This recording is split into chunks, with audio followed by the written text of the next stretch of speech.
Record to the cloud. All right. Well, welcome, Jason, to your own podcast. Thank you. How are you feeling about this? I'm feeling good. Have you been interviewed before on your own Yeah, podcast before? not on my own podcast. No. Okay. All right. So So this will be the Jason Cavness Experience featuring Jason Cavness, which is pretty exciting, I think. yes. So to start, why don't you introduce yourself, give yourself just a little bit, give your listeners your background so that they better understand who you are and how you came to be where you are. Yeah, doing this has always been difficult for me. Just being an introvert. It was always like, Yeah. because basically when it comes to the Army, you try not to brag on yourself, but as an entrepreneur, you got to brag on yourself, right? And people want to know your backstory. So no, I'm an INFJ retired Army officer. Did 25 years in the military. Born and raised in Texas, grew up around Central Texas. One thing a lot of people don't know about me is, or two things people don't know about me. I didn't start talking until I was 5 years old, and then from 5 to 9, I had a really bad stutter. Right, even to this day, it kind of messes with my mind. Right, because like I really don't like public speaking, but I do it because I don't have to. Right, so that's always in the back of my mind. Right, especially like you me talking really really fast. That's just me trying to like avoid stuttering. Right, so a lot of people don't know about me. But then, like, I always knew public speaking wasn't my thing, but I've always been like, took speech classes or speech in college. I was a president of my university in college, because it made me get up in front of people and talk. Another thing people don't know about me, I actually dropped out of high school my sophomore year, right? Because not because I was smart enough, but I had a thing in high school where before you'd be able to miss any days you wanted to, right? And to be honest, I would skip all the time, right? I would skip school, not go to school. But like, I'm still making the grade. What doesn't matter, right?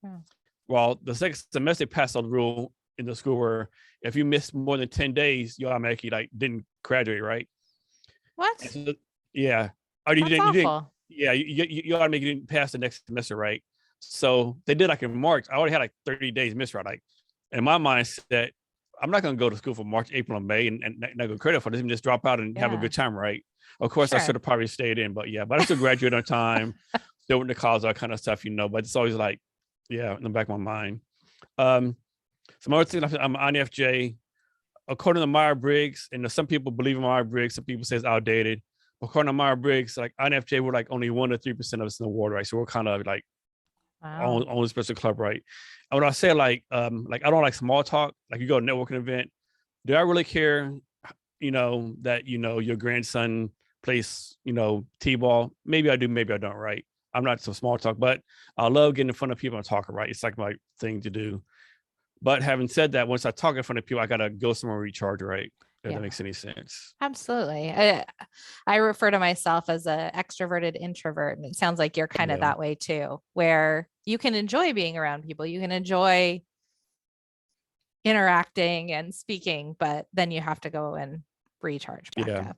And like this is going to kind of sound weird, but like my profile, I could go to Starbucks or go to like bar, sit by myself, drink by myself, just observe people, right? I like doing that, right?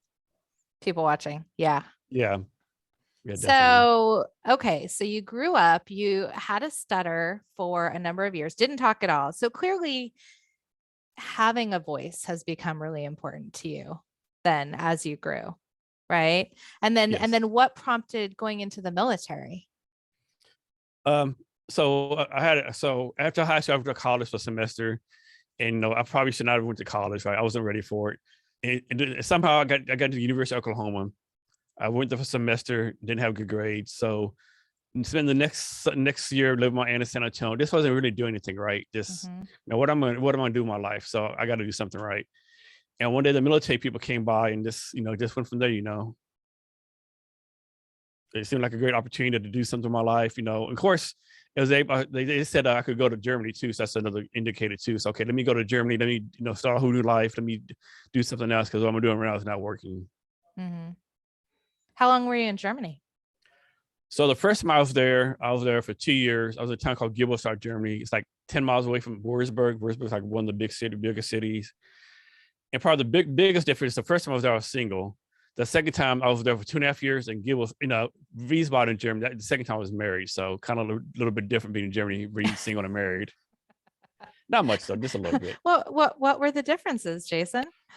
oh, you can't, when you're single, you just do whatever you want to do, whenever you want to do it. When you're married, you got to kind of get permission, like what? No, you can't go to wherever with your friends for a weekend. Your kids have a t-ball game or, Yeah. How'd you meet your wife? So we're both from the same hometown. And it was funny. I actually graduated from high school with two of our brothers. Okay. But we didn't start messing around until like in our 20s, right? Of course, they always joke around. Jason, I knew you were never really our friend. You just came over to school about our sister. You're a bullshit friend, You're like, well, Oh, maybe. yeah, we all get along though. We're all pretty close. I get along Yeah. pretty good with my wife's family. Good. That's important, especially if it's kind of a small town, which it sounds like it Yeah, was. Yeah. maybe like 100,000 people there. Okay. So not teeny tiny, but not a city or anything. No, Yeah. by no means. So you went into the military, in part to get to go to Germany. What was your role? What were you doing in the military? So in the Army, I actually did HR also, but in the Army it's called AG or Adjutant General. Why they don't call it HR, no one knows. But in the Army, it's called Adjutant General or personnel. Okay. And so funny story is, like people ask, well, why did you do HR in the Army? And so you go to recruiting and you have to take a thing called the ASVAB test. ASVAB test determines what jobs you can get based on all kinds of things.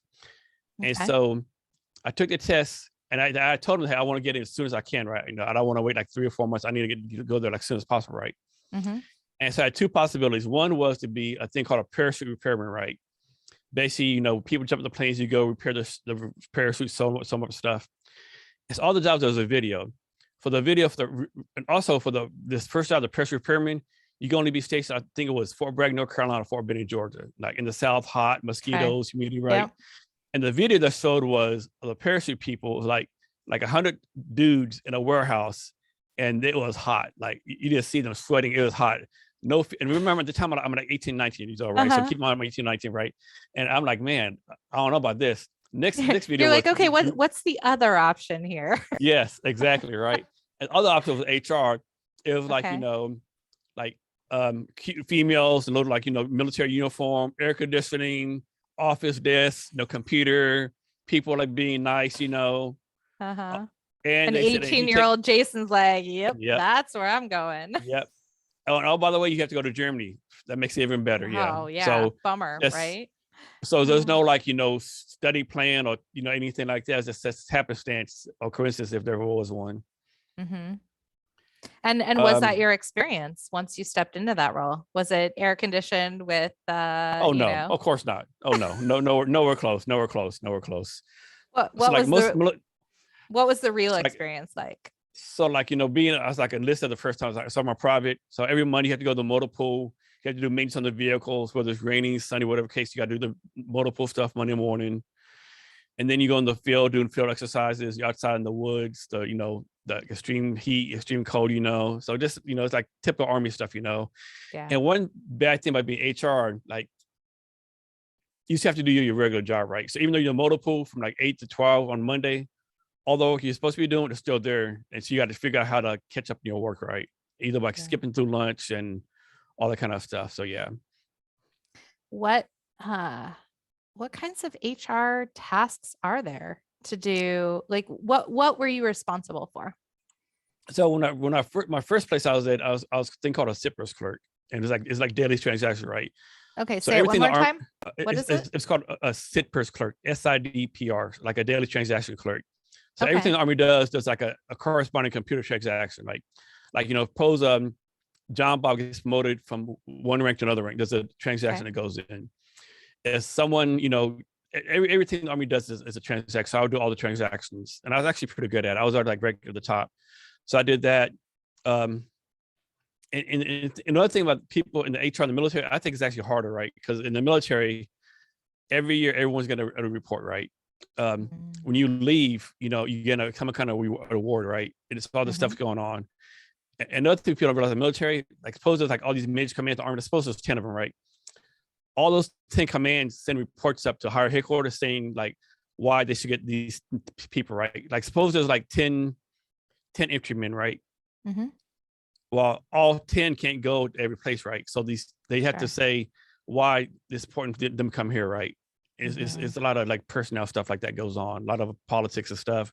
And every time, big armors say, well, you're only going to get like X percent you want. They're doing a peer, right? Which makes the process go even longer, right? Mm-hmm. So sounds like a lot of your job was spent processing transactions and then persuasive writing. Yes. Yeah. Okay. Another thing about being HR, like every unit you go to is different, right? Like if you're in a medical unit, you got to learn how to do stuff like the medical people do. If you go to infantry, you got to know how infantry people do it. Air defense, you have to learn how the air defense people do it, and they all have the common language, right? Like Fort Hood will have their own rules and regulations. Fort Bliss have their own rules and regulations, and then like air defense has the stuff they do things. Every unit is different, right? Finance, AG, you have to learn this language that you speak, right? In order to get along and prove your worth, so to speak, which can be difficult sometimes, right? Yeah, absolutely. What was your favorite of the languages to speak? Man, that's a good question. I guess they're pretty much all the same, to be honest with you. Once you learn it, Sure. It's pretty much all the same. Yeah. What was your favorite assignment? Oh, so this is a funny story. So for my wife, her favorite place was Germany. My kids were Korea, and mine was Venice, was Vicenza, Italy. So we tried all different favorites, so to speak, right? That's funny. Yeah, my wife liked Germany because she liked the weather there, the food. My kids like Korea because they were like my oldest was a senior high school. My other kids like were in junior high and elementary school. And like, so we were so Korea for 3 years, just like being in the States, right? Just the way the thing's set up. I mean, just think like a boys club and girls club, on steroids, that's how everything was, right? Everyone got along, all that kind of stuff. And mine was Vicenza, Italy, just because I'm from Italy, background's Italian. And we lived like 30 minutes from Venice. Oh, and wow. we live like 10 minutes from a winery, 5 minutes. That stuff they make, like I think it's called Linux, all that like that artsy craft stuff, like the fancy dinnerware and stuff.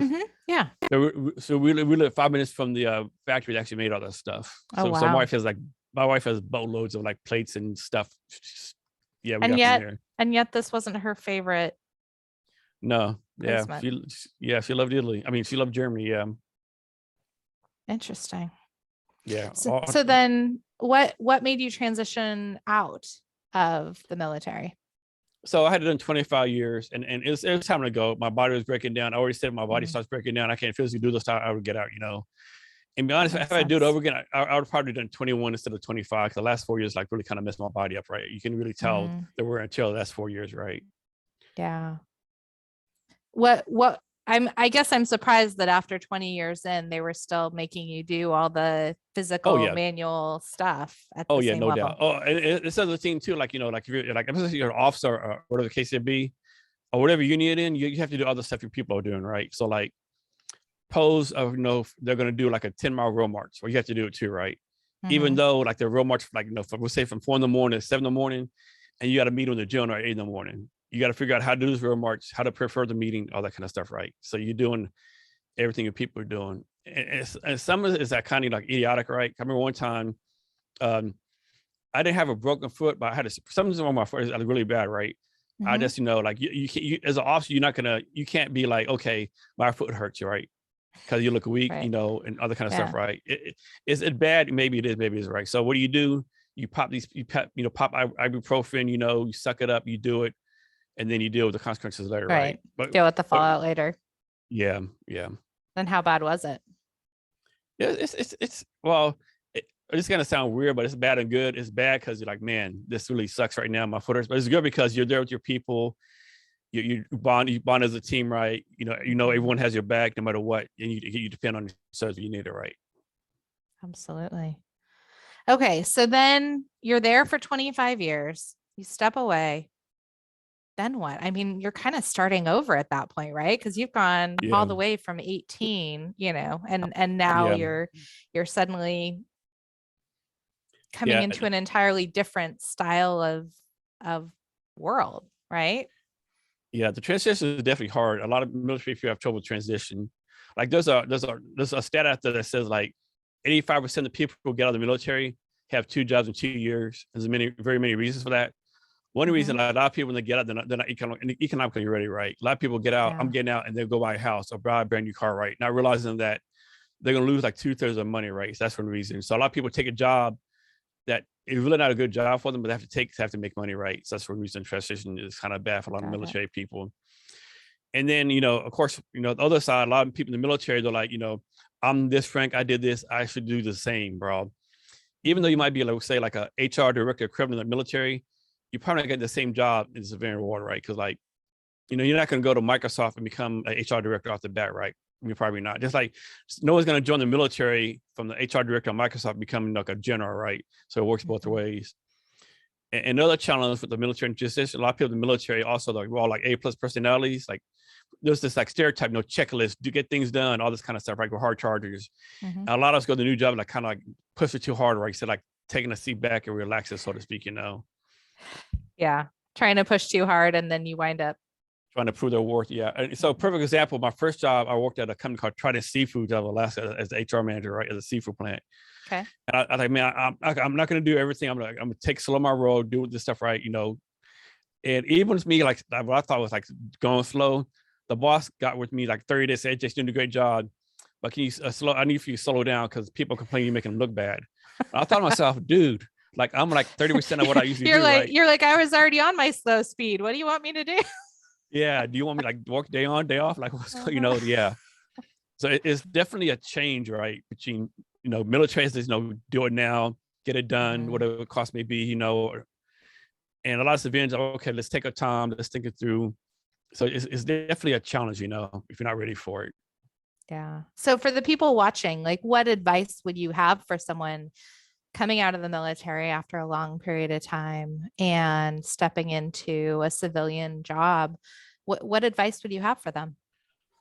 So one thing I would definitely say, when you're looking for a job, obviously use stuff like LinkedIn, social media, and obviously network, right? But a lot of military people do networking wrong, right? And I did the same thing, right? Because the military have all these job fairs, right? All the networking stuff, right? But if everyone there is in the military, how are you gonna have each other find a job, right? Go where you're the only military there. Like, go to a Rotary Club meeting, go to Toastmasters, like go to a Chamber of Commerce, go to a place where you're the only one there, right? That way you'll stand out and people want to talk to you. You're a veteran, people don't want to talk to you, right? So you got to go to a place where you're not. Because a lot of these military job fairs that are on base, they'll be like, like financial advisory jobs, like, security jobs, military related jobs related to military, right? If you want to do something different, you got to, go somewhere different, right? And of course, that's easier said than done, because you really can't network while you're in the military, because like you're pretty much working for like 6:30 or 6 o'clock at night, and most military base, like Fort Lewis, like we're like an hour away from Seattle. Fort Hood is like an hour away from Austin. Like most military bases are like an hour away from like the city you're supposed to be at, right? So are you really gonna like work all day, drive to Seattle for, network, come back home midnight, maybe later, and then of course you got to explain to your wife or your husband, why are you going to Seattle again? Like once a week? Are you kidding? Are you really? Are you doing this right now? So it's really hard to network, right? And another challenge too, like a lot of companies, they have these goals. We're going to hire like 20,000 military people in 5 years, which is all brand good, all good, right? But however, Starbucks came back and said the numbers, but usually they'll come back and say, no, we hired 4,000, 10,000, we're going to get better, right? Starbucks, to their credit, they came back and say, we only hired 45% of goals. This is how we're going to fix it, right? And like everyone wants to hire veterans, but still you have to be qualified to do the job, right? If the job calls for a master's degree and 5 years experience and, whatever, you have a high school diploma and you taking a certificate, you're not getting the job, right? You have to be qualified. And I don't think a lot of people, veterans, get that, and, and there's a stereotype against the military too, that's still out there, right? For example, when I had a phone interview for a job at a big corporation, and they said, hey, the recruiter said, hey, I know you applied for this job, but we don't want to talk to you about the job below it. I said, can I ask why? Oh, because the job you applied for has like five direct reports. I like, like I'm retiring as an officer. I, blah, blah. I broke it all down, who I led, people, direct reports, all that kind of stuff.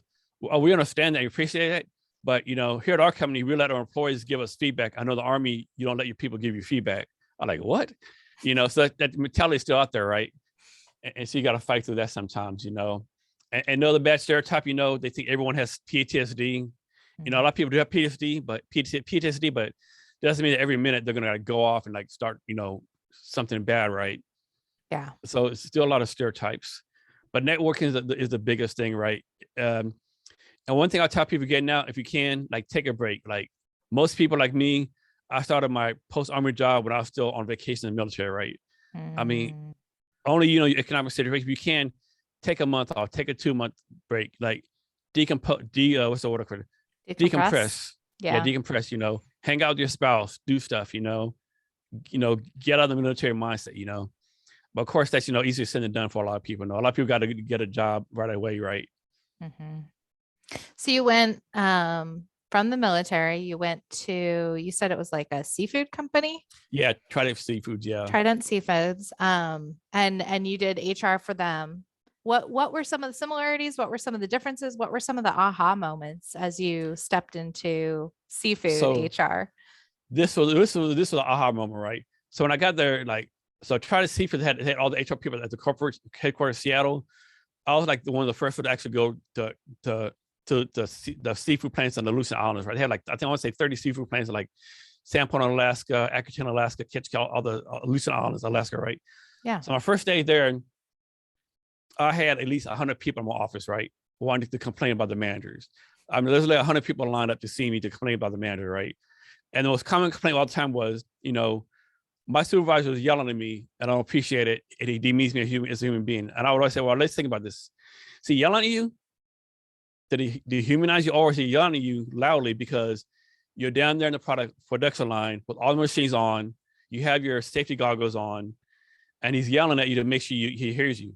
Oh, I didn't think about that.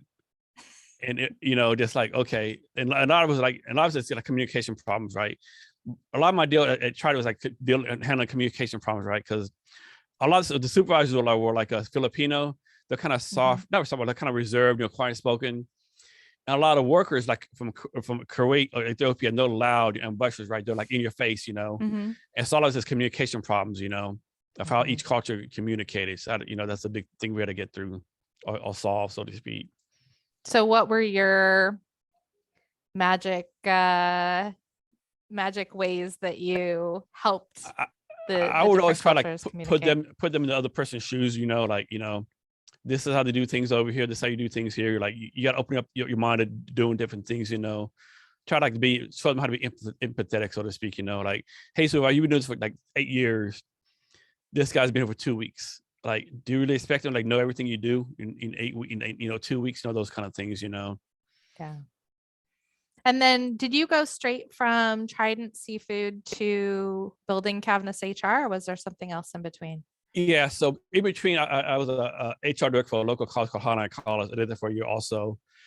So when I was at Trident in a Highline, I was working Cavness HR like part-time, right? Like doing research, interviewing people.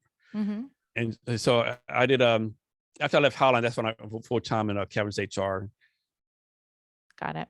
And so were you teaching classes at the college, or you were the HR person for the college? I was HR director there. Got it. And that's a different challenge because at Highline College, so like first week there, you observe and checking stuff out. I seen this person, they print out a document, right? I saw them print out, go to print to get the document. They start like making pencil and ink changes on the document, right? And then they put the document on the computer, they start typing the document. I was like, well, what are you doing? Oh, I'm retyping the document.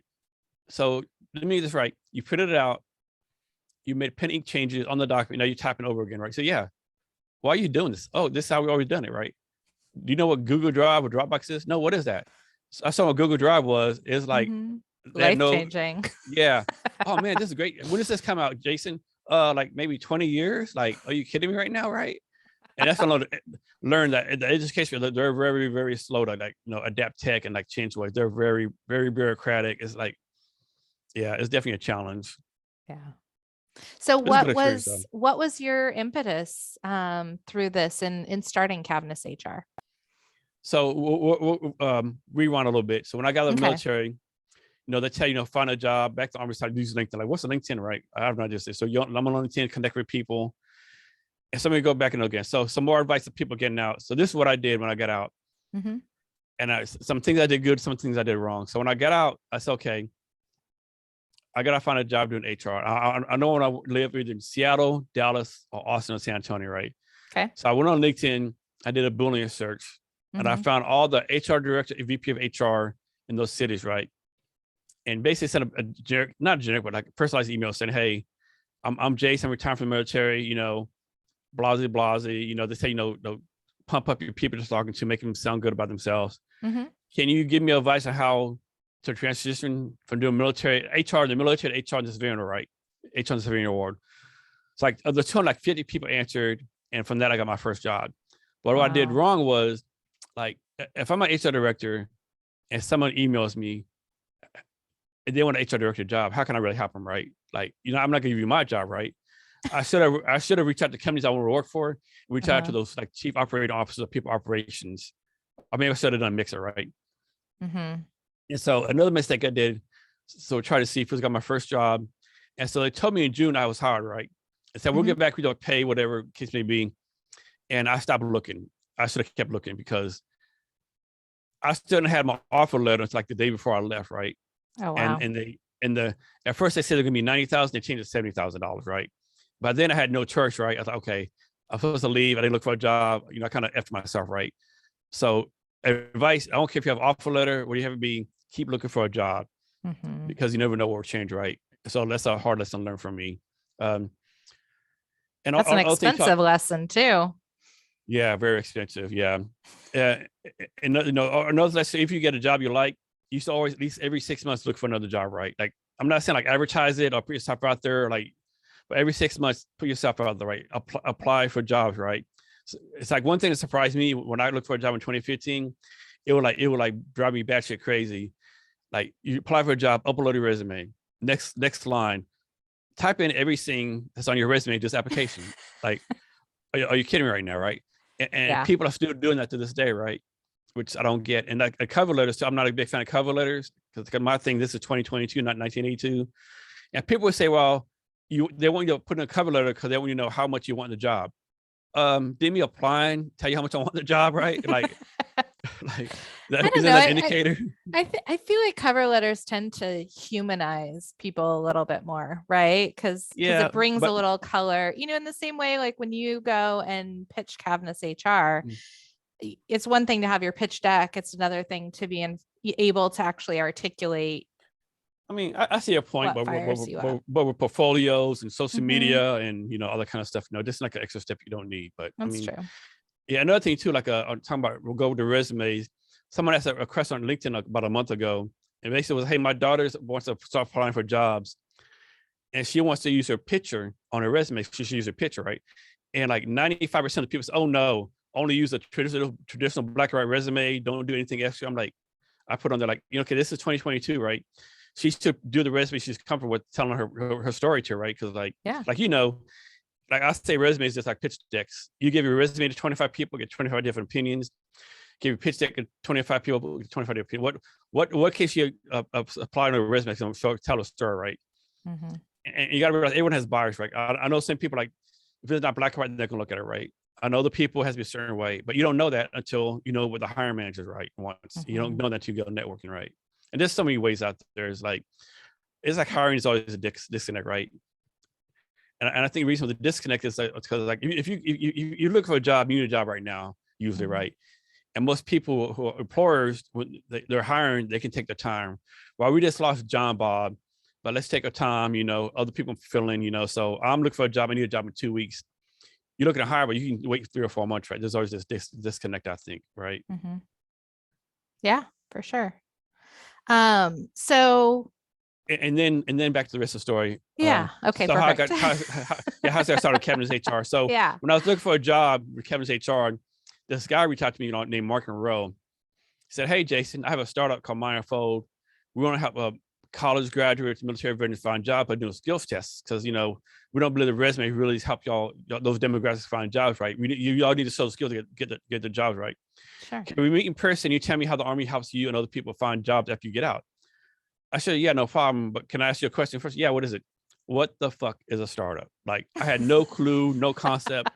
Like, you just don't start a company. Like, that's not Right. allowed. Like, all the companies in the world already exist, right? What are you talking about, right? He laughed. We met. He gave me like a dummies for startups class, right? MVP, lean product fit, all the tech stuff, right? Hmm. And so we're talking. I was like, hey, Mark, you never seen anything about HR? Oh, HR, like we don't do HR until way down the road, right? We got to do other stuff first. No light bulb goes off. Mark, this startup stuff seems pretty interesting to me. It's like it seems like we're getting along pretty good. You said let me join your startup and I can do, learn this stuff and do HR for you later down the road. He said let me think about it. But me, being like the military person I am, I pretty much hired myself, right? I still go to meetings, just doing stuff right, and pretty much as part of the team. Yeah. Interesting side note: the person who did the design for us and the person who did our marketing for us, both graduated from high school. My daughter in Korea, so that's a pretty cool dynamic that we learned that. Mm-hmm. But like back to mine, for like most startups, he didn't make it. I was there for 2 years. I learned a lot of stuff. Like I said, I did everything except for code and design, right? I learned how to do social media, business development, sales, blase, networking, that kind of stuff. Mm-hmm. And I really learned how the tech network here in Seattle works.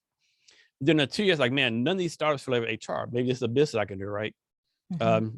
And so they tell you, and then I did like a small pivot from just startups, like companies with 49 a few people. Like most startups are funded, like, you can't do this for free, right? You got to get some kind of money, hopefully in the future, right? Yeah. So I did it from 49 a few people. And right, the reason in the 49, the HR, all the complicated stuff starts at 50, right? Like 50 had to have benefits, FMLA, all the stuff is track. So 50 is kind of like the point for HR. So I want to keep it at 49 for now anyway. Mm-hmm. Then they tell you to do research. According to the Small Business Administration, there's like 5 million companies, US with 49 a few people. Most don't have HR because, a person like me is going to be like 50,000 or more per year plus benefits. Can a small business afford that? Probably not, And then you have the HR consultants, like I say, overcharging the price, under delivering value. And I like to say, that's where we want to put our business first, right? Mm-hmm. Because like they'll come to you and say, hey, Erin, pay me $300. I'll consult you on HR. You say, okay, fine, good. Okay, I'll pay you $300 an hour. Mm-hmm. And they do all of your HR stuff. Hey, Erin, like you don't have employee handbooks, you don't have HR policies, don't have this, don't have that. You're like, oh, great. Like I already knew that, I kind of know what's going on in my business. That's why I hired you. When you can start making this stuff for me. Oh no, I don't make anything for you. I just consult you, right? So you're a small business gonna pay someone $300 an hour for them to tell you what you know. To me, right. It makes no sense, right? Yeah. And then of course they tell you, validate your idea. So over a 6-month time period, I talked to 331 people. It was more complicated than this, but would you pay for HR if you wanted? What do you want from HR? That kind of stuff. And of course, I literally talk to people all the time, at least 2 or 3 people a week by Cavness HR and still get idea validation, so to speak. Mm-hmm. And then, just going from there, and as you know, like being a non-tech founder and a tech company is like it's very challenging, right? I've been through so many people. I've done the intern thing, the outsourcing thing, paid people thing, co-founding thing. It's always a challenge, right? Mm-hmm. I often think myself, man, if I do it over, I should have learned how to code. But then what I really want to learn how to code, right? Do I really have the time to code? And something I have no idea how to do. So it's being a non-tech founder is definitely a challenge, right? But I said, you got to figure it out and put a product out there, right? Because people want to see a product, especially when you're raising funds like us, right? Mm-hmm. The days are gone where you just have an idea. Oh, that's great. Now with basically all the free stuff, free AWS, free Google Cloud, all this free stuff out there. Like, you mean you can't make a simple schematic? You can't make a simple like product design website or something? No, they want you to see something, right? Mm-hmm. Yeah. I mean, the good news is there's all these no code tools that have come up and, websites that are plug and play and that kind of stuff. But you're absolutely right. People expect to see something out of that at this point. So yeah. And what's the go-to word traction? Like traction, what does that really mean, right? Does it mean you have like 10,000 followers on social media, 10,000 followers on an email newsletter? You have 20 paying customers, 20 users, like, and of course the default, like the thing, like most of us, like the default is like, whatever you don't have, that's what you want, right? Oh, that's great. You have 100 users, but none of them are paying, right? Or, well, it's great. You have 3 paying customers, but you have no users, Right. Yeah. I think that's a lot of how people try to tell their story, right? So that's very true. Yeah. So for a company that has, let's say, 10 to 20 employees, what does Cavness HR do for them? Like why would they hire Cavness HR? Why would they pay you guys to provide your software? So what we do, and we do it for regardless of size of the company. And so we break the pricing down with like different spheres. So first sphere is 1 to 10. Mm-hmm. So what we do is we do employee handbooks, HR policies, job descriptions for you. What we do differently is like most HR companies, they send you a template. So if you're a restaurant in Dallas, tech company in Portland or towing company, like we'll say Denver, they see the same template, one size fits all, right? But HR is different everywhere you go. Like here, the state of Washington, Seattle's different from Tacoma. Tacoma is different from rest of the state. I know, I remember correct, Portland and Eugene is different from rest of Oregon. Like in Texas, Dallas, Austin, and San Antonio are different from the rest of the state, right? So so what we do, when you first sign up, we help you answer a set of questions. So on the set of questions, you have to give like a welcome message, like, hello, thanks for joining the company, blah, blah, all the great unicorn and rainbow things, you know. You have to tell us you have to say what paid holidays you're gonna give, you know. Just different questions like that you have to answer. And then based on that, we give you a handbook of policies based on your location industry. And so the handbook, usually a lot of people handbook is for, you know, oh, don't do this, you know, compliance. Well, the handbook actually be more for culture, right? And your value. What's important for you as a company, right? What kind of culture you're gonna have? And so the employee handbook is like kind of vague in a way. HR policy is gonna be more detailed. And a lot of stuff, another thing, a handbook, people don't realize, I don't think like 80% is gonna be, you can't change, right? Because you can't change the EO law in your location, right? You can't change different things because of the law, right? And with HR policies, it's kind of the same thing. Some ones you have to have, like you have to have an EO policy, you have to have a policy, but like you might want to have you may or may not have a jury duty policy, right? You might have a policy that says, you know, I'll pay for everyone doing jury duty. Or you might have a policy that, no, I'm not gonna pay for that, right? Or you might have a policy that says everyone gets time off for parent-teacher conferences, or everyone gets 2 weeks off for, you know, funerals, you know. There's all these things you have to make. And it takes time to begin. Once you make them, it's all like, you know, muscle memory, right? And they're also going to do onboarding for you, for your employees. Like I say, like not to talk politics, but regardless of your thoughts, immigration, any kind of stuff, if you hire someone working in the United States, have you authorized to work here, right? And that's done through your I-9. So when you hire someone, for 3 days, you have to fill out the I-9 form and give you like either a passport or driver's license, and then you have to verify they work in the United States. And same thing, and also do onboarding for contractors. And then we do what we call responsive HR advice. And the plan is all this to be on the platform. So responsive HR advice might be, my contact is to say, hey, Cavness HR, Tom hasn't been to work in 3 days. Can I fire him? And we'll say, okay, and we do the research. Okay, I'm making this totally up right now. We'll say, okay, you're in Denver, Colorado. You can fire him whenever you want to. Or you live in San Jose, California. You got to do these 3-4 steps before you can fire them, right? Because each state has this location. And then, not talk politics again, but usually the more liberal or more democratic or more progressive state is, the more HR laws they have, right? Like California, Washington, New York has way, way more stuff as far as HR versus a state like Texas, Idaho, Kansas, right? So your location has a big thing to do with it too. And another thing you might ask us, hey, Cavness HR, Susan, you know, she's been with us for 6 months. She's really not working out. You know, we get complaints about it all the time. She's toxic. She's failed 2 performance plans, and she's actually agreed to leave. And, you know, we're going to pay her some money to leave next week. Everything's signed and dotted. She told us today she's pregnant. What do we do, right? You know, some people will say, well, she signed it to let her go, right? But, you know, like you have to realize someone, maybe not her, but someone's going to go on social media and say, hey, you fired this pregnant female, right? It might not even be true, but someone's going to say that, right? And how do you protect your branding? Maybe you keep on for a little while. I mean, I don't know. I'm not saying not to let her go, but you have to be cognizant. Yeah. I think as HR, you're supposed to do the branding stuff sometimes. And I think that, you know, what we've seen with social media is that mishandling HR can be extremely damaging for a brand. No doubt. You know, and it really can just be one incident that blows up and captures the greater attention of the world, and all of a sudden. Yeah. Perfect example. Do you remember this happened a couple years ago, I think. So Snapchat, their head of HR was actually a retired colonel, right? He did no HR in the Army. They hired him as a head of HR. And supposedly he would spend all his day like telling war stories, like gruesome war stories, all the Snapchat employees, like really like gruesome stuff, like, you know, how people got killed and, you know, all this kind of stuff, right? And like, how's this guy doing HR, right? And of course it blew up, and then, you know, I think I can't remember what happened to that guy. I know they got a lot of bad publicity out of it, you know.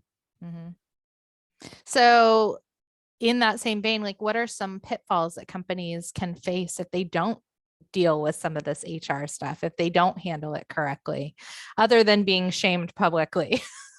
One thing I tell people is like, the government, whether it be local, state, federal, does not have enough resource to go to every business every day and inspect what you're doing right and wrong, right?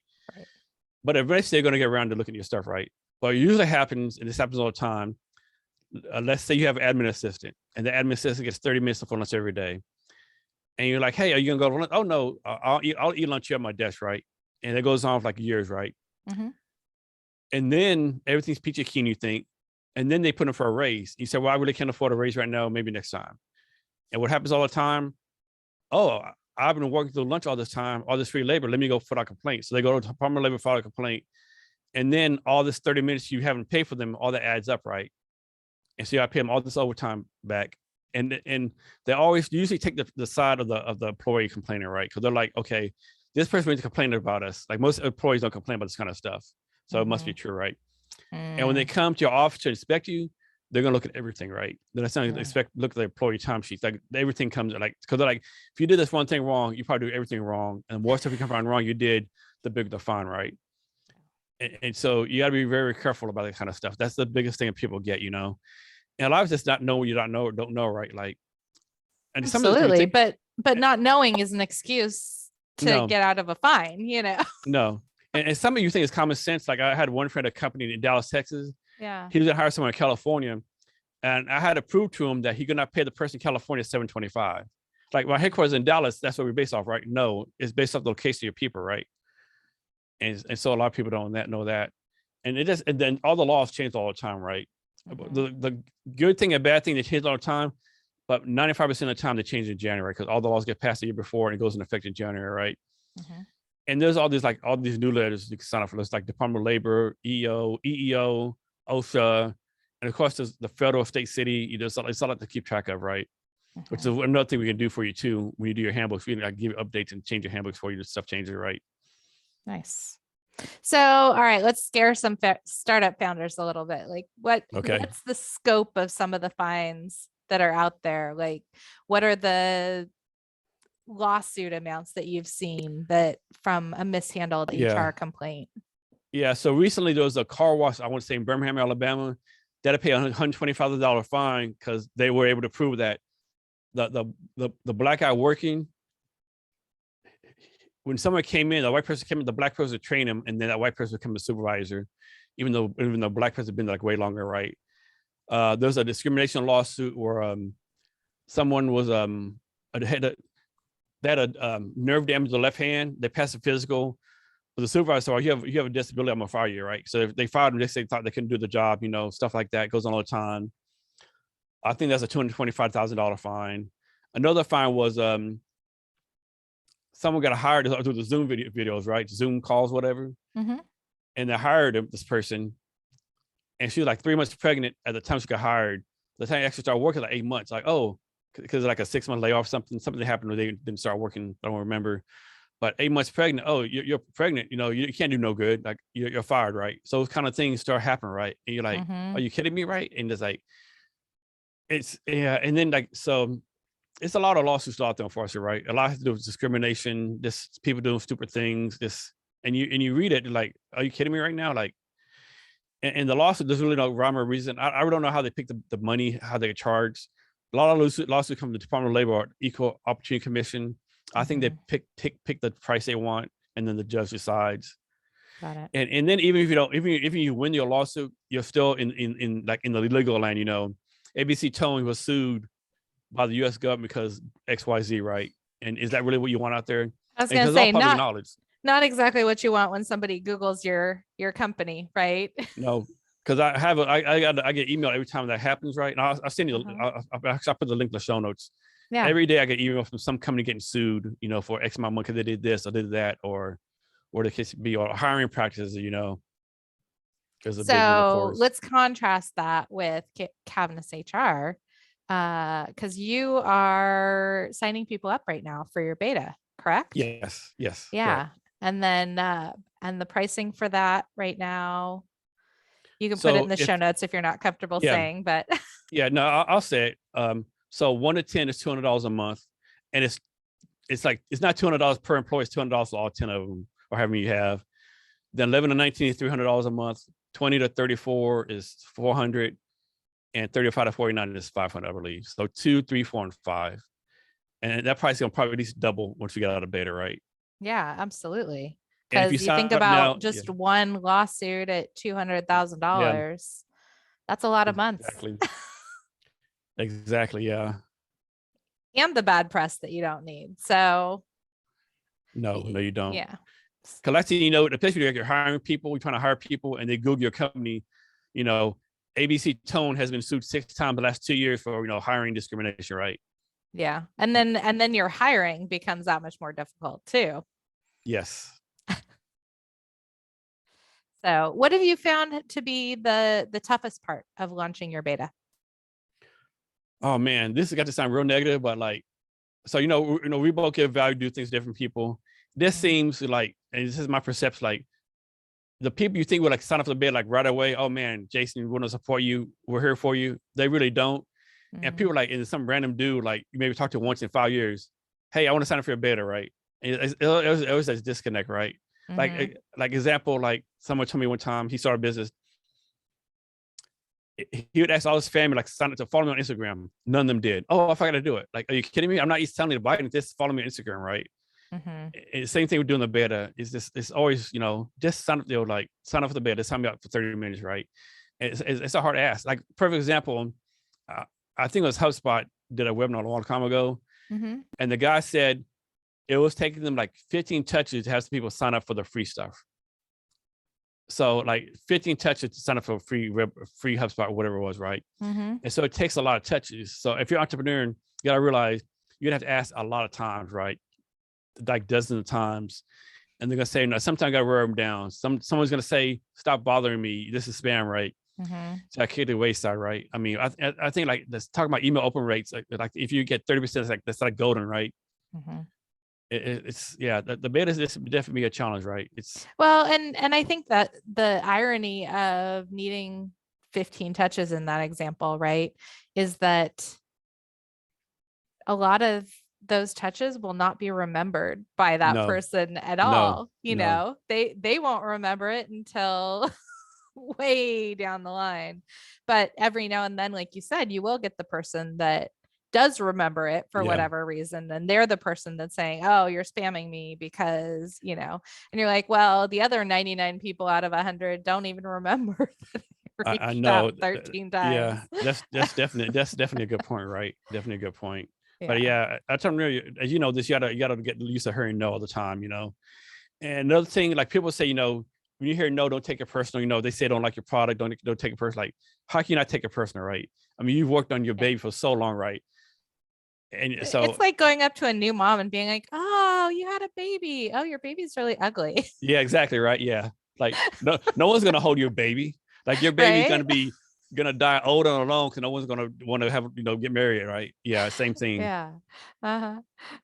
Why can't your baby do all this other stuff that other babies can do? I know. Right. This other baby do everything like this and it's free. Right. This baby's already able to walk and talk. And you're like, okay, but. Well, that baby's 2. Mine's like 2 weeks. Yeah. That sounds like an excuse to me. What? Are you kidding me right now? Exactly. So it's definitely a challenge. Yeah. Oh, for sure. What have you found that people love most about CavnessHR so far? I think they love like the personal response, like because like when you contact us, we're going to respond like pretty quickly. Like for example, I have a cousin who owns a company in San Antonio, and I think she has like 200 people work for her now, maybe 150. She has like a lot of people. If we first started, I think she would use either ADP or TriNet, and like she'll like call them or email them. They would reply in 2 weeks. We're gonna reply within the same day usually. And all that stuff is based on location and industry. So yeah, if you're like a restaurant in Dallas, it's gonna be based on Dallas. Another thing we do differently too is like for most HR companies in California, all the HR people are in California, right? Of course, it doesn't really matter with Google. Maybe it does, maybe not. But if you're in like, Portland, Oregon, do you want to deal with someone from California taking care of HR? So our plan is to have a HR person at least in the same location, right? So at least same time zone, same industry, those kind of things. So basically like more personalized, more tailored HR based on you and your company and what you want to do. Love that. That's great. That's exciting. So again, like how do people sign up for your beta right now? So there's several ways. Of course, they can email me at jasoncavness@CavnessHR.com. They can text me at 803-360-8457, or just go to the website at www.CavnessHR.com. So a lot of ways. And you'll put this in the show notes so that somebody can just click on it and be off and running, right? Yes. And definitely. so what are you most excited about? Like, as you're getting started, what are you most pumped about for your beta launch and your company? So a lot of people don't know this, but so according to SBA again, small business loses $27 billion or $10,000 per small business employee, right? So figure if you have 10 people in your company, you're losing like $100,000 a year. And that's because, different HR stuff.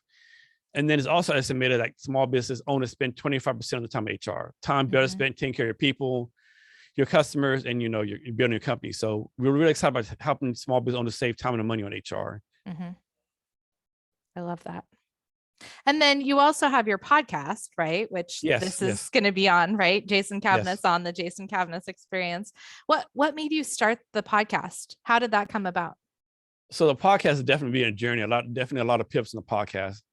So I started a podcast, used to be the Cavness HR podcast, right? It's supposed to be a marketing tool for Cavness HR. Quick 30-minute podcast. I talk to HR people. And of course, back then, of course, any podcast go the first, it's like, man, what was I doing back then? This is horrible, right? I had a lot of lessons to learn. And one thing I learned is like 30 minutes is not enough to have a good conversation, right? It's always felt rushed, always felt rushed. And so I pivoted to the Jason Cavness Experience, which was like more like a longer form content podcast, right?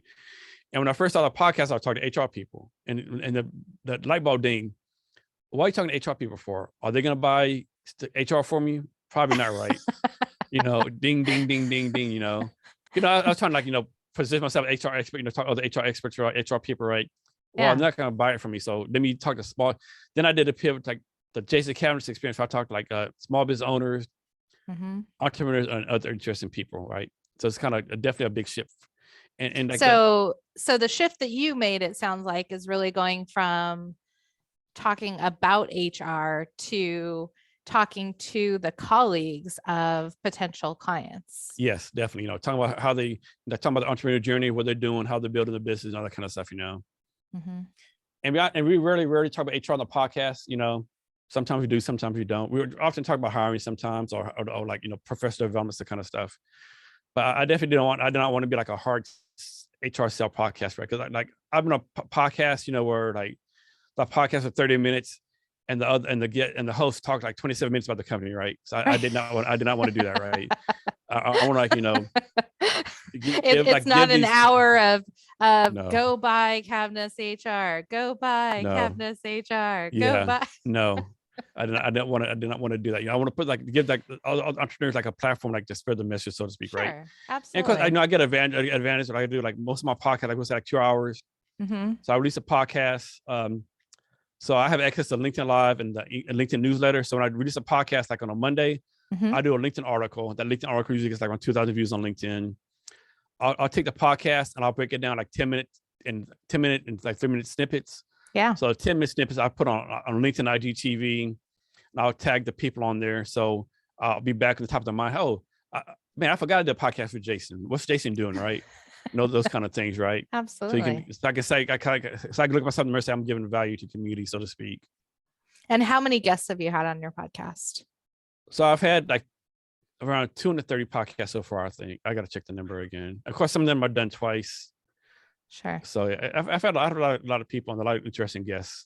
And then, okay, so you have your podcast, you have your startup, you have your family. How are you balancing all of that? To be honest, I kind of suck at that, right? I mean, I don't. So I do my best, take it 2 hours a week and go somewhere, maybe have a beer or do something non-Cavness HR related. But it's always been hard, right? So one challenge to me, if I take a day off, when I come back, I feel so discombobulated. I feel so behind, so out of sorts, right?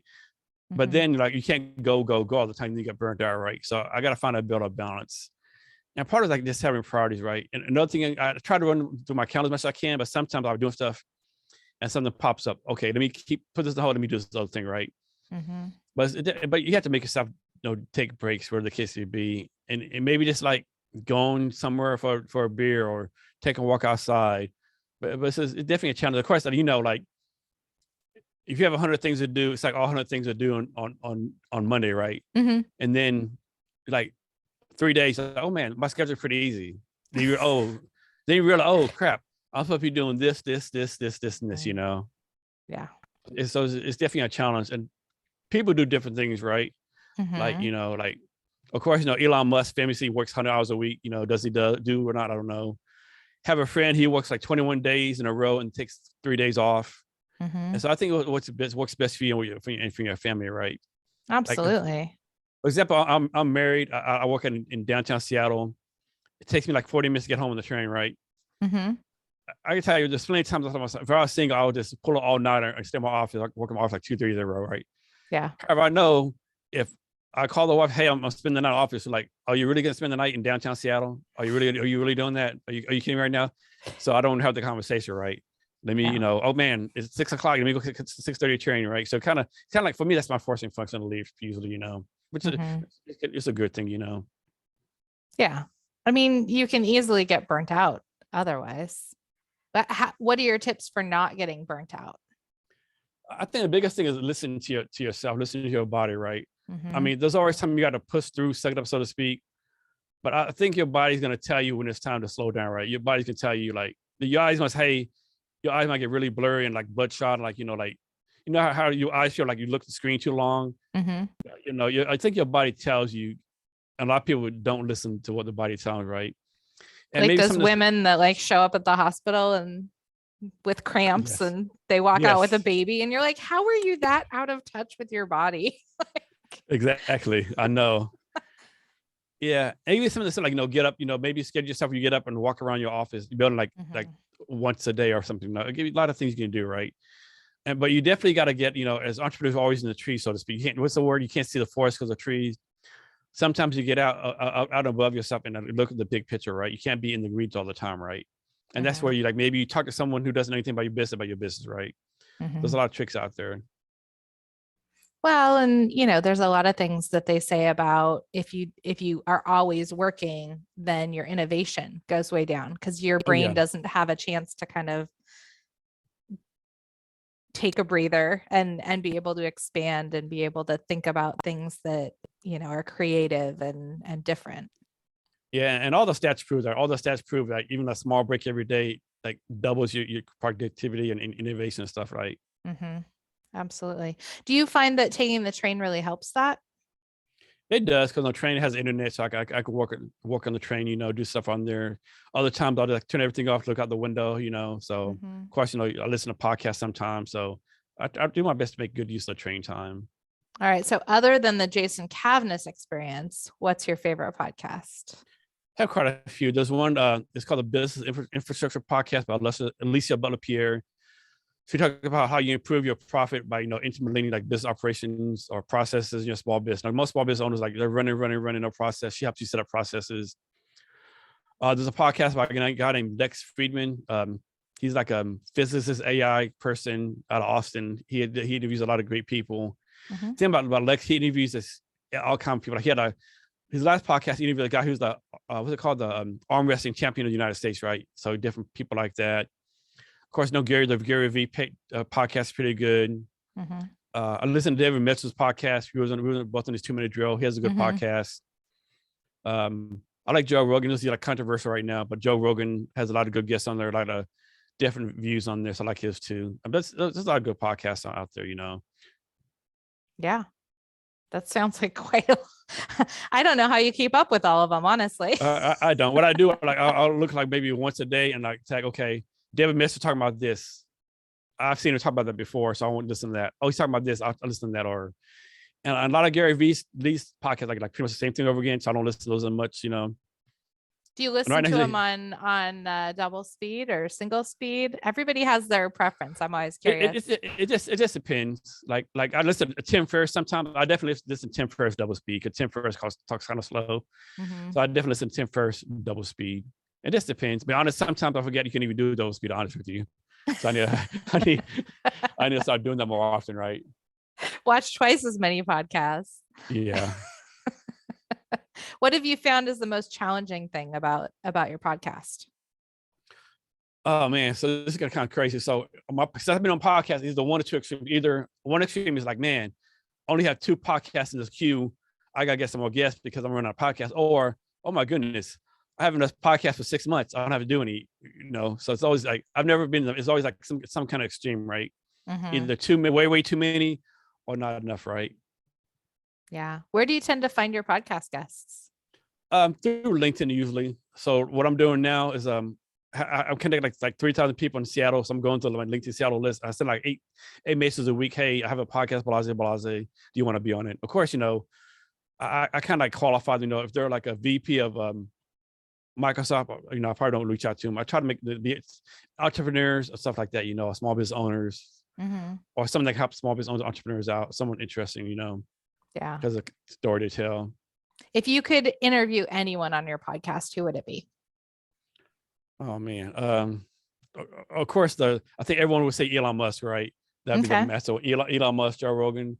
But who would I want? I don't know. That's a good question. I always say Gary Vee, because Gary Vee would take over the podcast, right? Yeah. You're like, I don't have to do any work. Just, show up and talk for however long. Pretty much, yeah. And plus, it's like people, who's your perfect guest, right? So is your perfect guest someone's gonna help you build your business? Is someone who's gonna tell a good story? Like someone who will bring value to the audience? Like who would be the perfect guest, right? So it's kind of complicated, right? Yeah. And then again, you might have someone suppose Elon Musk came to your podcast. Is Elon Musk really gonna spend 2 hours on the Jason Cavness Experience? Maybe not. What if he only gives you 10 minutes? Is that 10 minutes worth having Elon Musk in your podcast? I mean, it probably is, right? I mean, so that goes. If you have the right questions teed up, then I think the answer is yes, right? Yeah. I mean, there's a lot of great people out there that I don't want to talk to you, right? That's a tough question. I mean, who wouldn't love to have Shaquille O'Neal on the podcast, right? He's fun-loving, good-natured guy, Absolutely. All right. So now that we're however long into this pandemic, and people talked about return to work, and then they changed it to return to office, right? But at this point, it seems like remote work is pretty well here to stay. How does that shift HR? How does that shift the conversation? Does that shift anything for Cavness HR? I really don't think it does, right? Because one thing I'll say all the time, if someone was a bad manager, bad boss in person, they're gonna be a bad person, a bad boss in remote, right? So HR just to train them up, right? And when you think about it, now one thing about remote work, everyone's for remote work, right? But you got to have some kind of way to make sure people can do remote work, right? Remote work. Like me, I'm not a good remote worker, right? If I'm working from home, I'm watching TV, I'm eating 3-4 meals a day, I'm taking naps, I'm not the best remote worker. So me, I'm more of a hybrid person. I have to be somewhere, right? Sure. And so you got to make sure everyone can work remotely. Another thing, of course, some jobs, I think one thing companies got to deal with too, suppose you have a construction company, right? Of course, all your construction workers have to be outside, building a house, all that kind of stuff, right? Now, if all your, inside people say admin people, they say, hey, we want to work remotely, right? Well, it's true they work remotely, but is it really fair to have them work remotely when other people can? But then again, the kind of argument, these construction workers are probably making big money, way more money than the remote workers are, right? Yeah. And so how do you balance all that stuff, right? And try to be fair or equal, it's a challenge, right? But I think remote work is here to stay, right? I mean, stats show beyond a shadow of doubt that people work remotely work just as good, not even better as in office, right? Well, for many of them, they're saving a lot of commute time, right? So even if they're not quite as efficient during the day, if they're working an extra hour and a half because they're not commuting, well, maybe you're getting the same amount of work or even more out of them, And stats show that too, people actually work more at home versus in the office, right? Because I mean, I think it's now coming off. You're working 40 hours in the office. You're probably only actually really doing real work 15, 20 hours a day, right? Because John Bob's coming by. How was your weekend? Blase. You're on Facebook, you're walking around, oh, your hour lunch turned to an hour, 20-minute lunch, right? You're not really doing any work, right? And then people will say, oh, we want to be in person because of collaboration. Well, my pushback on that is if all these software developers, designers, tech people have figured out how to work collaboratively in all parts of the world, everyone else can too, right? All the tools are out there, right? All the tools are out there, whether it be Slack, Asana, Figma, Zoom. There's too many tools, and it does. Do you miss something like being in person? Of course you do, right? There's nothing like being in person, right? But is like being in person really worth all the stuff? Is it worth me driving an hour to work in the car? Is it? Do you really need me to see eyes on me every day so you get an ego boost? Another thing too, this remote work did, I think it really did, and people I'm talking about is like how this remote work has proven like a lot of these middle managers are not really needed, right? Because a lot of these managers, they're like supervise you, in person, right?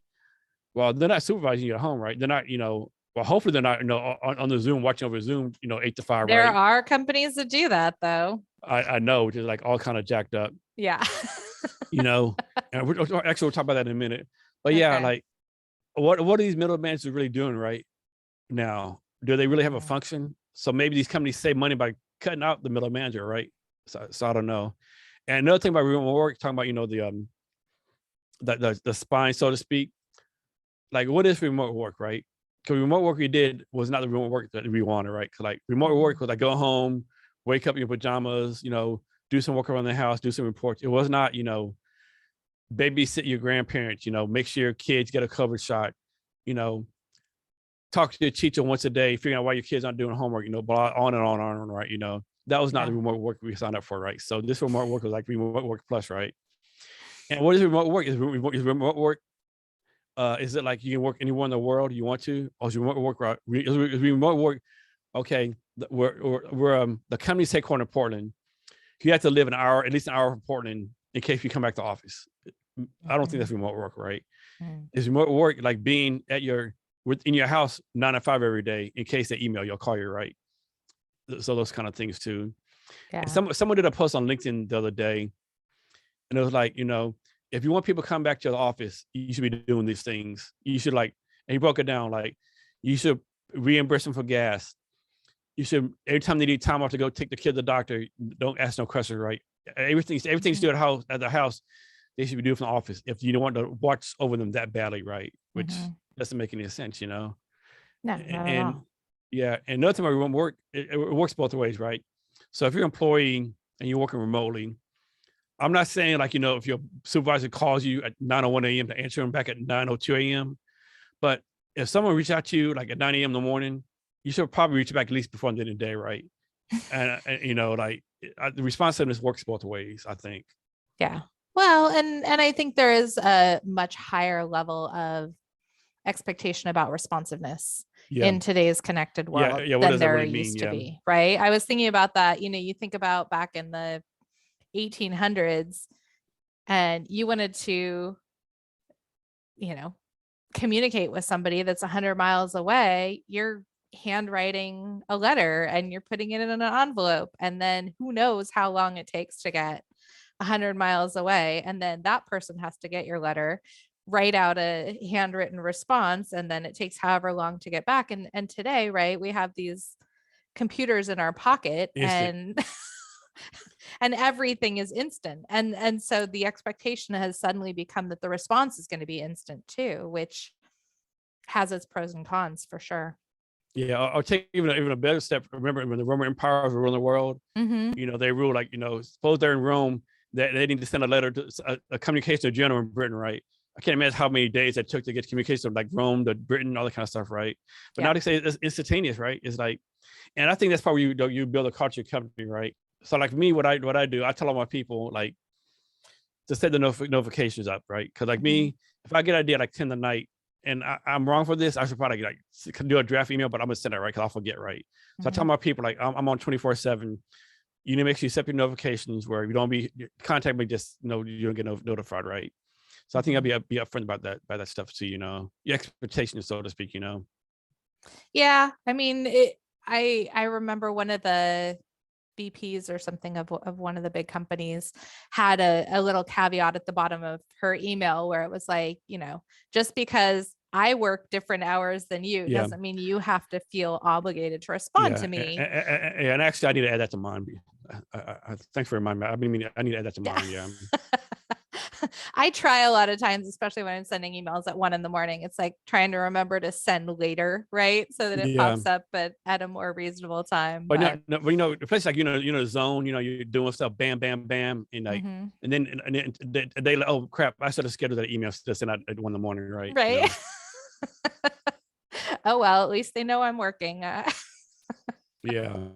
But it's definitely a challenge though. Yeah. But I think remote work's here definitely to stay. Yeah.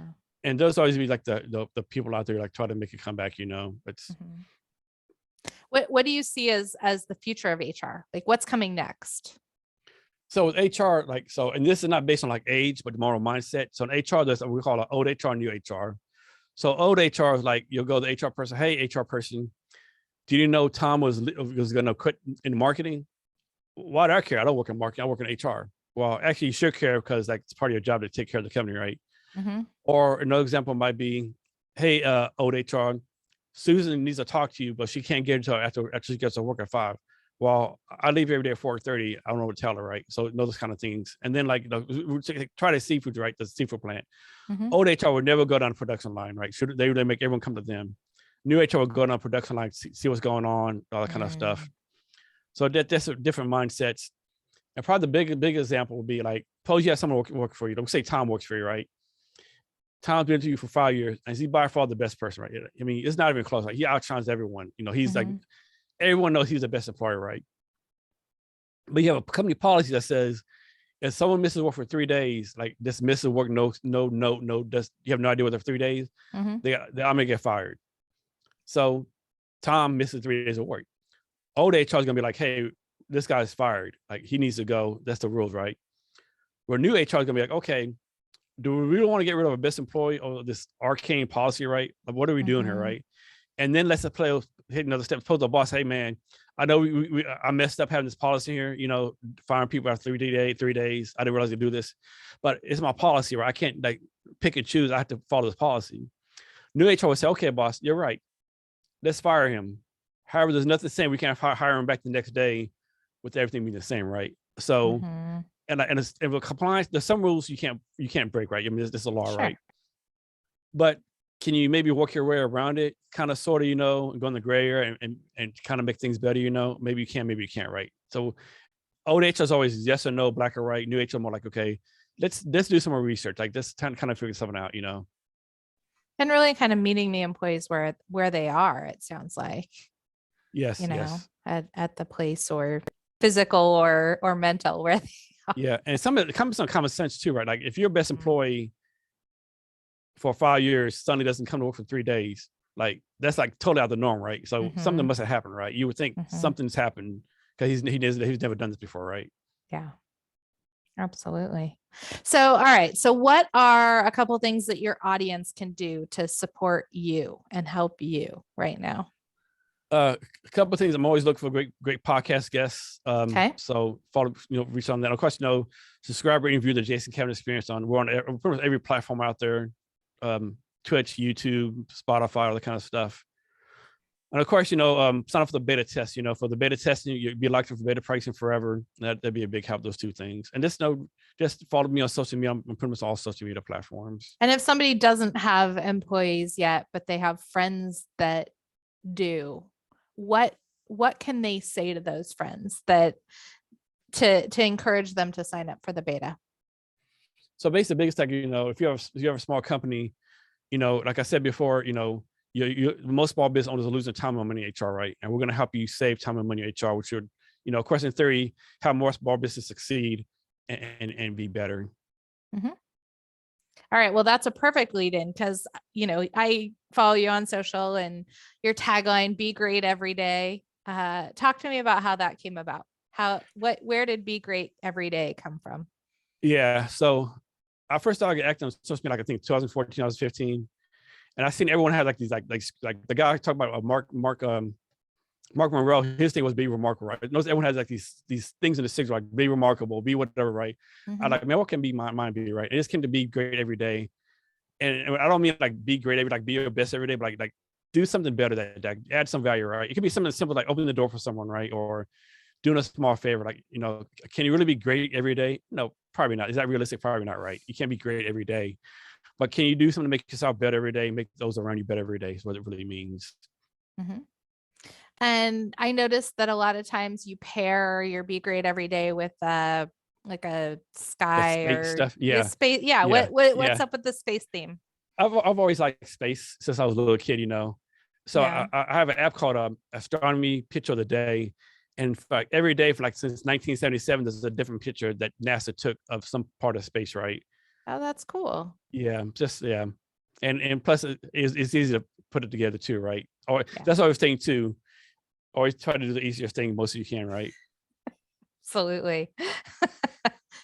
All right. Well, what else do you want your audience to know on this episode of the Jason Cavness Experience with Jason Cavness? So everyone says that there's something they want to do, whether start a business, learn how to do salsa dancing, learn how to code. Everyone says, I want to do this when I have the time. Well, you're never going to have the time. You have to get started now. Is it going to suck when you first start? Of course, if you learn how to code, you're not going to build like a dynamic, responsive platform day one, right? You're not going to build a multi-million-dollar business in 1 month, right? We have to get started, right? Mm-hmm. I mean, I'm sure the same with you. If we can backtrace everything we've done back to the day we started, right? How that and all the things multiply, right? Doing this, doing that. You have to get started. And like we talked about before, get started and make no part of your vocabulary, right? Like, so example, David Mitch has a good saying where I'm making this up, but he says like, he knows in his mind, he has to get 100 no's at the yes. Mm-hmm. So he'll call somebody to say no, 99 more to go. You have to have that mindset.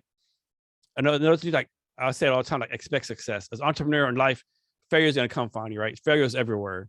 Everyone's expecting you to fail. People want you to fail.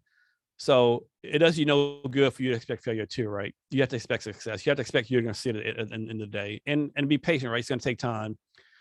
Like people don't realize this, but Apple did not become Apple the day Steve Jobs and Wozniak met, right? It took them 8 years, 8 hard years for Apple to become Apple, right? Even like with Facebook, I was here at an interview like back in 2007, 2008 when Facebook like first kind of made it. I'll never forget they asked me a question. So Mark, what's it feel like the overnight success? It's like overnight success. Oh, well, I guess we're just gonna forget about all the days and years I spent in my dorm room, in my parents' basement coding, right? We're gonna forget about that, right? So in the same way we forgot about 13 of the 15 touches, right? Yeah, exactly. Yeah, everyone's like thinks of the instant success, but it's not. It's very, very rarely instant success, right? Yeah, it's a hard challenge, hard thing, Absolutely. Another thing too, like you always hear like on the internet everywhere, this company just raised $15.5 million, or this company raised this, or this company has 1,000 customers. You never hear Erin here, co-founder, stayed up 3 days straight trying to fix a bug in the platform, right? Mm-hmm. You don't hear all the negative stuff, oh, Jason wasn't able to do this, or Jason doing this, you don't hear the what I call the suck it up or the ankle biter stuff, you don't hear, oh man, Jason is like struggling for 3 hours trying to figure out his taxes, right? What is he doing wrong, or it's just so many things that you don't see. You always hear like I said, you always hear the unicorn and rainbow stuff, right? Mm-hmm. Yeah. And I think, being vulnerable and open about the things that don't work well endears you to your audience too, because they're human. Like, oh, you're human. You make mistakes too. You messed up or something didn't go your way. And we can all relate to that because we all have everyone that. messes up. Yeah. But it's definitely a challenge, right? Another thing, like in my mind, only way you can fail as an entrepreneur is you quit, right? Yep. So you got to kind of and you have to go through some sort of failure to get to success anyway, right? Yeah. Failure, it's inevitable. It stands between you and success. So. Yeah. And plus, you never know what's going to come up, right? You might have a family emergency and you have to put the business on hold, right? You never know. Or and I think another thing too, I think everyone needs to come out some kind of red line, right?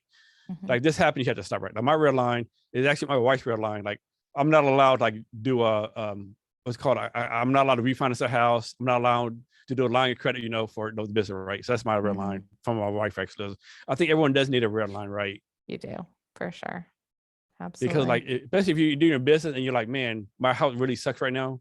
well, maybe this isn't for you, right? Maybe you need to take a break, you got to listen to yourself too. And there's nothing wrong, like, like maybe you stop doing it for a month and recharge and do something else, and also I've make sure talked you to a pivot. few founders like that, right? Where they're just feeling overwhelmed, feeling burnt out, whatever. And it's like, okay, take a breather, get some distance, get a chance to get a different perspective on what's going on. And do you want to come back to it, or do you want to let it go? Right. You have to make a Yeah. decision at some point. And I think another challenge being a founder too is like, trying to convince people to work for you, right? Work with you on your dream, so to speak, right? Yeah. Because like, no matter how much they believe in your dream, if you can't pay them, they're probably leave in 4 or 5 months, right? Because most people can't afford to be part of your vision until you get it right, So you're gonna probably go through a lot of people, and you can't take that person either, right? They have bills to pay. Of course. Absolutely. All right. What's one question you always wish someone asked you? Oh man, you asked some pretty good questions. You need to start doing this for real. One question you would ask me. I'm not sure. So I guess one question would be like, so since I'm introverted and kind of quiet, kind of shy, people sometimes think I'm not competitive, right? But I'm really competitive, right? I'm competitive to the bone, so to speak. I'm really competitive, right? So that might be one misconception. Tell me a time that you were really competitive, and how did that, how do you think that shaped you? So when my one army job before Lewis, I was an HR director for our MP brigade, like the MP unit. The MP unit has like maybe 5,000 people.